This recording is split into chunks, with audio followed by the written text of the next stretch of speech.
Récemment, l'affaire autour de la disparition de Leslie Hurlbeke et Kevin Trompa a connu des rebondissements inattendus. En seulement quelques jours, les corps des deux jeunes ont été retrouvés, et 3 individus ont été mis en examen dans cette affaire. Une avancée spectaculaire qui a probablement attristé les parents des disparus qui espéraient les retrouver en vie.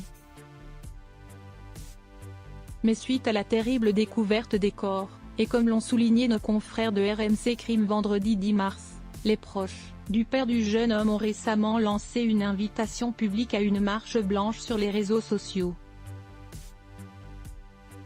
Un événement qui a pour but de rendre un dernier hommage au jeune couple.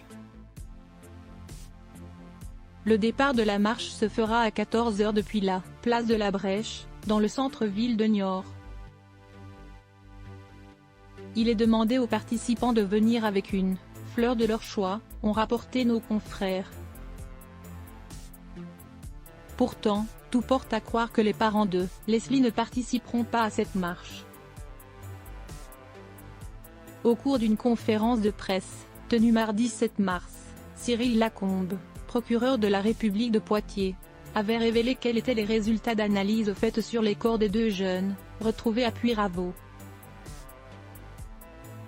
Face aux personnes présentes, l'homme de loi avait non seulement confirmé que les corps retrouvés étaient ceux de Leslie et Kevin, mais il avait également dévoilé quelle était la cause de la mort des deux jeunes. Kevin et Leslie seraient morts suite à des coups avec un objet contondant, avait-il fait savoir. Mais ce n'est pas tout. Cyril Lacombe avait aussi révélé que les faits semblent s'être déroulés dans une temporalité réduite. Une dernière révélation qui confirme donc que Kevin et Leslie ont véritablement été tués durant la soirée du 25 novembre. Soir où le jeune couple était invité à Prague, dans les Deux-Sèvres.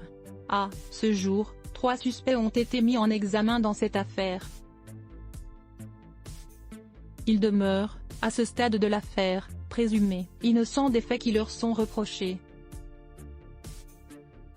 Crédit photo, capture d'écran Facebook.